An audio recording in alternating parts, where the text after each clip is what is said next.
नमस्कार, मी प्रियंका लाठी. आपण पाहताय न्यूज 18 लोकमत. बातमीपत्राच्या सुरुवातीलाच एक मोठी बातमी पाहूयात.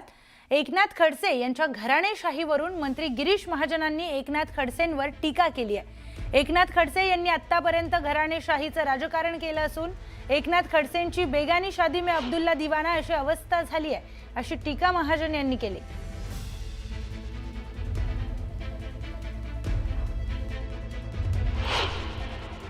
आता लढाई परिवाराची झालेली आहे. अरे म्हटलं पक्षाची लढाई परिवाराची कशी काय होईल? परिवाराची झालेली आहे. आता मी कमळाचं काम करतो, आजच टीव्हीत चाललं होतं. म्हटलं अरे हा असं काय, बेगाने शादी में अब्दुल्ला दिवाना, चलो बजाव, मैं भी नाच लावूं. असं चालेल का? तुमचा पक्ष वेगळा आहे. तुम्ही शरद पवार गटाचे नेते आहात. तुम्ही दररोज देवेंद्रजींवर बोलतात, पंतप्रधानावर बोलतात, आमच्या पक्षाला शिव्या घालतात आणि म्हटलं नाही आता मी कमळाचा प्रचार करेल. म्हटलं कशासाठी करेल? जबरदस्तीच कमळाले मत द्या. ते लोक म्हणते अहो नाही भाऊ, आपलं चिन्ह कमळ नाही, आपलं काय चिन्ह कमळ, तुतारी तुतारी म्हणे आपलं चिन्ह.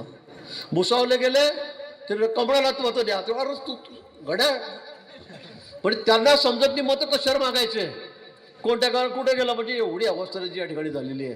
म्हणजे एकेकाळचे आमचे नाथाभाऊ पक्षाचे मोठे नेते, मायामुळे सगळा पक्ष, मायामुळे सगळं, म्हणजे ते असं झालं की भाऊ काय होतास तू, काय झालास तू, अरे येड्या कसा वया गेलास तू. आता पाहूयात दुपारच्या 100 बातम्या. निवडणूक आयोगाने कायद्याचा चुकीचा अर्थ लावला. काही निवडणुका रद्द करणं चुकीचं आहे. उद्या निवडणुका आणि आज त्या पुढे ढकलल्या जातात, हे योग्य नाही, असं मोठं विधान मुख्यमंत्री देवेंद्र फडणवीसांनी केलंय.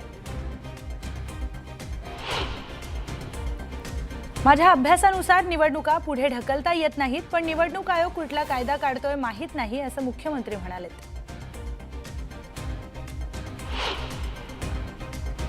निवडणूक आयोगाचा निर्णय अनाकलनीय आहे. मतदानाच्या एक दिवस आधी असे धक्के देणं योग्य नाही.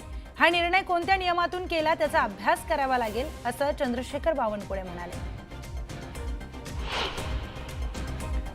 शरद पवारांमुळे मला कामाची संधी मिळाली, हे मी विसरूच शकत नाही, अशी कबुली अजित पवारांनी दिली. तर विकास कामांसाठी देशाला पुढे घेऊन जाणाऱ्या पंतप्रधान नरेंद्र मोदींची भुरळ पडल्याचंही अजित पवार म्हणाले. गुलाबराव म्हणतात 1 तारखेला लक्ष्मी दर्शन होणार. आयोगाने लक्ष्मी दर्शन कुठे कुठे सुरू आहे हे पाहावं, असं खासदार संजय राऊत म्हणाले. नगरपालिका निवडणुकांसाठी पैशांची उधळपट्टी केली जाते, असा आरोपही संजय राऊतांनी केलाय. आमदार रोहित पवारांनी भाजप आणि निवडणूक आयोगावर ट्विट करत टीका केली आहे. अनधिकृत मतदारांनी ठोकून मतदान करा, हे शब्द भाजपच्या आमदाराचे आहेत. हाच भाजपचा खरा चेहरा आहे. पण निवडणूक आयोगाला हे दिसणार नाही, कारण निवडणूक आयोग कुंभकर्णाप्रमाणे झोपला आहे, अशी टीका रोहित पवारांनी केली आहे. शिंदेंच्या शिवसेनेचे 35 आमदार फुटणार. शिंदे सेनेचा कोथळा अमित शहाच बाहेर काढणार, असा दावा खासदार संजय राऊतांनी केलाय. स्वतःची काळजी करा, मुंबईची काळजी करायला आम्ही आहोत, असं म्हणत नरेश म्हस्केंची संजय राऊतांवर टीका. आमच्यामध्ये भांडणं लावण्याचा प्रयत्न केला जातोय, पण आम्ही एकच आहोत, असंही नरेश म्हस्के यांनी म्हटलंय. उद्धव ठाकरे आणि राज ठाकरेंची योग्य चर्चा सुरू आहे, अशी माहिती संजय राऊतांनी दिली आहे. महाविकास आघाडीसोबत राज ठाकरे असणं गरजेचं आहे. राज ठाकरे सोबत आल्यावर भाजपचा पराभव होणार, असं संजय राऊत यांनी म्हटलंय. जी काही परिस्थिती पाहायला मिळतेय ते चांगलं नाही. राणे विरुद्ध राणे असं होणं योग्य नाही, असं मुख्यमंत्र्यांनी म्हटलंय. निवडणुकीनंतर याबाबत आत्मचिंतन केलं जाईल, असं देखील देवेंद्र फडणवीस म्हणाले. संजय राऊत बरे झाले याचा अतिशय आनंद आहे. राऊत आमचे राजकीय विरोधक आहेत, कुणीही आमचा शत्रू नाही, असं मुख्यमंत्री देवेंद्र फडणवीसांनी म्हटलंय. आजारपणातून बरे झाल्यानंतर संजय राऊत पुन्हा राजकारणामध्ये सक्रिय झाले. फडणवीस हे आमचे कधी कालचे मित्र, त्यांनीही आजारपणात विचारपूस केली. काहीही मदत हवी का हे सुद्धा विचारलं, असं संजय राऊत यांनी सांगितलं. संजय राऊत जे बोलतात त्याच्या उलट होतं, त्यामुळे फडणवीस आणि शिंदेंची युती पुढील 25 वर्षांसाठी अभेद्य राहणार, असं शहाजी पाटील म्हणाले. माजी आमदार शहाजी बापू पाटलांनी त्यांच्या कार्यालयावर झालेल्या झाडाझडतीमध्ये पालकमंत्री जयकुमार गोरेंचा हात असल्याचा आरोप केलाय.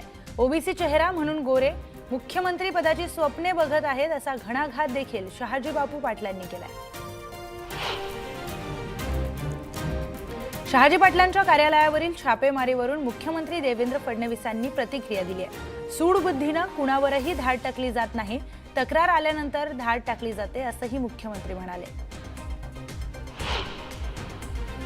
विधानसभेला पराभव झाल्याने शहाजी बापू पाटील वैफल्यग्रस्त झालेत. नगरपालिका निवडणुकीमध्ये पराभव दिसत असल्याने ते लबाड बोलतात असं विधान सांगोल्याचे माजी आमदार दीपक साळुंखे यांनी केलंय. उद्या होणाऱ्या नगर परिषदेच्या निवडणुकीसाठी शासकीय यंत्रणा सज्ज झाली आहे. मनमाड, येवला, नांदगाव, चांदवड येथे मतदान केंद्रे, प्रतिनिधींना ईव्हीएम मशीनसह मतदानाचं देखील साहित्याचं वाटप करण्यात आलं. जळगाव जिल्ह्यातील 18 नगरपालिका निवडणुकीसाठी उद्या होणाऱ्या मतदानाच्या पार्श्वभूमीवर जिल्हा प्रशासन सज्ज झालंय.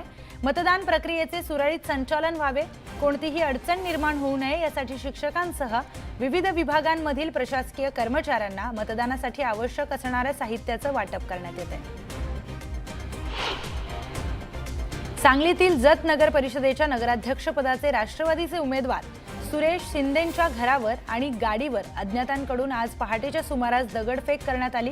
या हल्ल्यामध्ये शिंदेंच्या घराचं आणि गाडीचं मोठ्या प्रमाणात नुकसान झालंय. भाजप आमदार गोपीचंद पडळकरांच्या कार्यकर्त्यांनी दगडफेक केल्याचा आरोप माजी आमदार विलास जगतापांनी केलाय. रत्नागिरी जिल्ह्यातील नगर परिषद आणि नगरपंचायतीच्या मतदानासाठी प्रशासकीय यंत्रणेची तयारी पूर्ण झाली आहे. 200 मतदान केंद्रांसाठी 1200 अधिकारी आणि कर्मचाऱ्यांची नियुक्ती करण्यात आली आहे. सिल्लोड नगर परिषद निवडणुकीमध्ये माजी मंत्री अब्दुल सत्तार यांची प्रतिष्ठा ही पणाला लागली आहे. नगर परिषदेमधून सत्तार यांचे पुत्र अब्दुल समीर हे शिंदे सेनेकडून रिंगणामध्ये उतरलेत. भंडारा शहरामध्ये बाहेरून येणाऱ्या वाहनांची तपासणी केली जाते. वाहनामध्ये पैसे, दारू किंवा अन्य साहित्य आढळल्यास कारवाई केली जाणार आहे.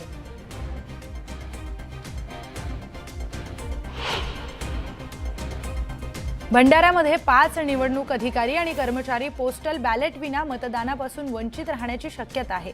नगर परिषद निवडणुकीच्या तोंडावर पोस्टल मतपत्रिका उपलब्ध नसल्याने प्रशासनामध्ये मोठी खळबळ उडाली आहे. नशिराबाद नगर परिषद निवडणुकीच्या पार्श्वभूमीवर भाजप सेना युती विरुद्ध राष्ट्रवादी काँग्रेस असा थेट सामना रंगलाय. प्रचाराला काही तास शिल्लक असतानाच राष्ट्रवादी काँग्रेस पक्षाचे उमेदवार प्रभागातील प्रत्येक घरी पोहोचलेत. घरोघरी जाऊन मतदारांशी ते संवाद साधतायत. सांगलीच्या शिराळा नगरपंचायतीमधील प्रभाग 4 मधील नगरसेवक पदाची निवडणूक ही लांबणीवर गेली आहे. त्यामुळे निवडणूक आयोगाच्या आदेशानुसार 2 डिसेंबरला प्रभाग 4 मध्ये फक्त नगराध्यक्ष पदासाठी मतदान होणार आहे.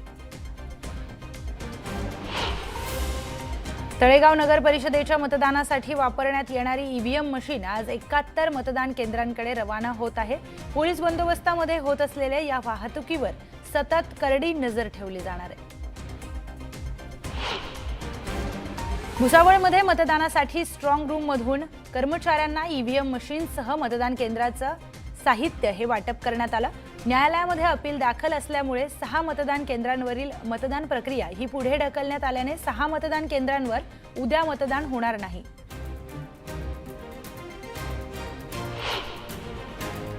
नशिराबाद नगर परिषद निवडणुकीच्या पार्श्वभूमीवर झालेल्या प्रचार सभेत मंत्री गुलाबराव पाटील यांनी विरोधकांवर टीका केली. मी चांगलं बोलतो म्हणूनच मला राजकारणामध्ये फायदा होतो. बोलणाऱ्याचं सर्व विकतं, न बोलणाऱ्याचं काहीच नाही. मंत्रालयातही बोलणाऱ्या मंत्र्यांचंच काम होतं असं गुलाबराव पाटील म्हणाले. सोलापुरात काँग्रेस शहराध्यक्षांना भाजप आमदार देवेंद्र कोठे यांनी मोठा धक्का दिलाय. काँग्रेसच्या माजी नगरसेविकेसह पदाधिकाऱ्यांनी भाजपमध्ये प्रवेश केला. परळीला भस्म करायचं काम ज्याने केलं त्याला मत मागण्याचा काय अधिकार आहे असं म्हणत खासदार बजरंग सोनवणेंनी धनंजय मुंढेंवर टीका केली आहे. पंकजाताईंना विरोध करण्यासाठी देवाभाऊंनी धनंजय मुंढे यांना छुपी मदत केल्याचा आरोपही सोनवणेंनी केलाय. आमदार महेंद्र दळवींची आमदारकी कोणत्याही क्षणी जाऊ शकते असं विधान खासदार सुनील तटकरे यांनी केलंय। गावात नाही पत आणि माझे नाव गणपत अशी दळवींची अवस्था झाली आहे असा टोला देखील तटकरेंनी आमदार दळवींना लगावलाय।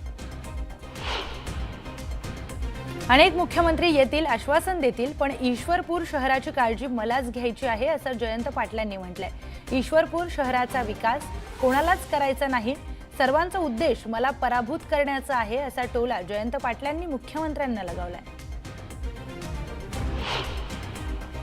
रोहा नगर परिषदेच्या नगराध्यक्षपदाच्या उमेदवार वनश्री शेडगेंसाठी सभा घेतली। रोह्यामध्ये राष्ट्रवादीचे वनश्री शेडगे आणि शिवसेनेचे शिल्पा धोत्रे यांच्यामध्ये अटीतटीची लढत होणार आहे। बार्शीचे आमदार दिलीप सोपलांनी पालकमंत्री जयकुमार गोरेंनी निधी आणण्यासाठी कोणाकडे जाणार या वक्तव्याला प्रत्युत्तर दिलंय। निधी आणायला मुख्यमंत्र्यांकडे जाणार आहे, शासनाचा निधी आहे, वडिलोपार्जित इस्टेट नाही असं म्हणत सोपालांनी पालकमंत्री गोरेंना जोरदार प्रत्युत्तर दिलंय। सांगोल्यामध्ये निवडणूक आयोगाच्या भरारी पथकाकडून भाजप आणि शेतकरी कामगार पक्षाच्या प्रचार कार्यालयांची तपासणी करण्यात आली। शहाजी बापू पाटलांच्या कार्यालयाची तपासणी केल्यानंतर रात्री उशिरा निवडणूक आयोगाने ही तपासणी केली आहे। आमदार संतोष बांगरांनी हिंगोली शहरातील कॉर्नर सभेतून थेट उपमुख्यमंत्री एकनाथ शिंदेंना फोन लावला। यावेळी फोनवरून बोलताना शिंदेंनी आचारसंहिता संपल्यावर आझम कॉलनीचा विकास करण्याचं आश्वासन दिलं।